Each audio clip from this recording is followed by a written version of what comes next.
मोदी विरोधी देश में सियासत, सरकार और घोटालों का ऐसा रसायन तैयार कर रहे हैं जो बीजेपी को केंद्र की सत्ता से हटाने के लिए हर उस राज्य में छिड़का जा रहा है जहां जहां इंडिया गठबंधन की सरकारें हैं।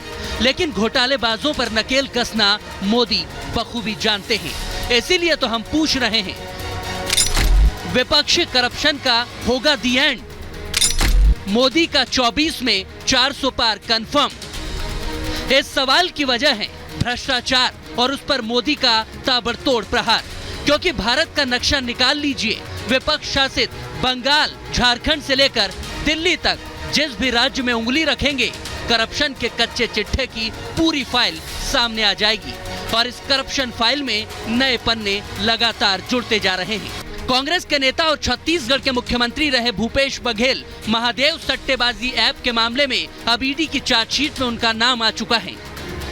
एक तरफ तो मोदी जी देश के लोगों को रुपए कार्ड देते हैं और सोनिया जी और राहुल गांधी जी भूपे कार्ड देते हैं।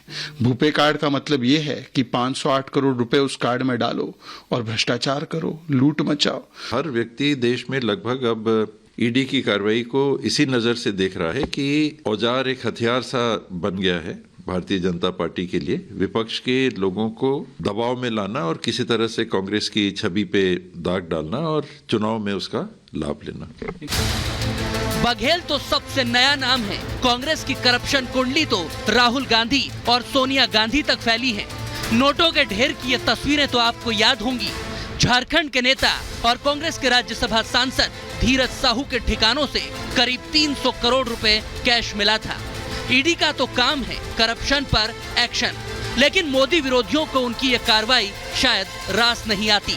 तभी तो ममता के बंगाल में देश ने ईडी अफसरों पर जानलेवा हमले की शर्मनाक तस्वीरें देखी।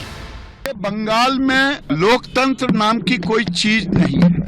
वहाँ लगता है किम जोंग की सरकार है। अधीर रंजन ने कहा है अब लोगों की हत्या हो जाए तो कोई बड़ी बात नहीं। इसका जवाब ममता जी को देना चाहिए और तथाकथित इंडिया गठबंधन के लोगों को देना चाहिए। कार्रवाई होती है तो क्या उन लोगों को मारा जाएगा, पीटा जाएगा? कौन कर रहा है संविधान का खिलवाड़? ये नहीं चाहते हैं कि जांच हो, क्योंकि जांच होगी तो इनके और घपले पकड़े जाएंगे। देखिए, टीएमसी की सरकार में पश्चिम बंगाल अराजकता की आग में धू धू करके जल रहा है और ऐसी सरकार को तो सत्ता में बने रहने का 1 मिनट के लिए भी अधिकार नहीं है। मैं इसकी कड़े शब्दों में निंदा करता हूं और जो इसके दोषी उनके खिलाफ कठोर से कठोर कार्रवाई हो।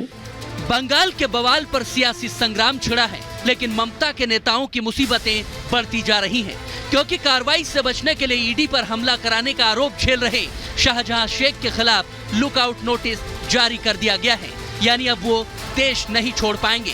तो उधर राशन घोटाले में ही टीएमसी के नेता शंकराद्या को गिरफ्तार कर लिया गया है। तृणमूल कांग्रेस के हर जिले में ऐसे नेता है जो नेता पैसा खाया है और पैसा खा के करप्शन किया है। तो करप्शन के चार्जेस उनके ऊपर है, तो आगे आने वाले समय में इन्वेस्टिगेशन में अगर वो सहयोग नहीं करते तो उनको अरेस्ट करना पड़ेगा। तृणमूल का किसी लीडर को डिस्टर्ब करने के लिए, हैरास करने के लिए, नेगेटिव न्यूज करने के लिए भाजपा का इंस्ट्रक्शन पर ये एजेंसी वालों और सेंट्रल फोर्सेस वहां पर जा रहा है और इलाका में प्रोवोकेशन दे रहा है। आप गिनते गिनते थक जाएंगे, चाहे काली कमाई हो या फिर भ्रष्ट नेताओं के नाम। और फहरिस्त में इंडिया गठबंधन की लगभग हर पार्टी दागी है, जिन पर एक्शन भी हो रहा है। यानी 2024 के लोकसभा चुनाव में भ्रष्टाचार एक बड़ा मुद्दा बनेगा। विपक्ष को जनता को जवाब देना मुश्किल हो जाएगा और मोदी के एक्शन को जनता जरूर पसंद करेगी। यानी मोदी के 2024 में 400 पार का रास्ता प्रशस्त हो जाएगा। इंडिया अलायंस के जितने भी लोग हैं, जो लोग लगातार अपने आप को जो भ्रष्टाचार के उससे बचने का एक प्रयास कर रहे हैं, प्रभाव डालने की कोशिश करते हैं और ये प्रभाव चलने वाला नहीं है। इनका सभी का स्थान जेल में ही होगा और जिस प्रकार की ये बैठकें कर रहे हैं, ये बैठकें करते हुए रह जाएंगे और नरेंद्र मोदी 2024 की शपथ लेंगे। मोदी की छवि भ्रष्टाचारियों पर नकेल कसने की है। जाहिर है 2024 की लड़ाई करप्शन बनाम एक्शन हुई तो फायदा बीजेपी को ही होगा।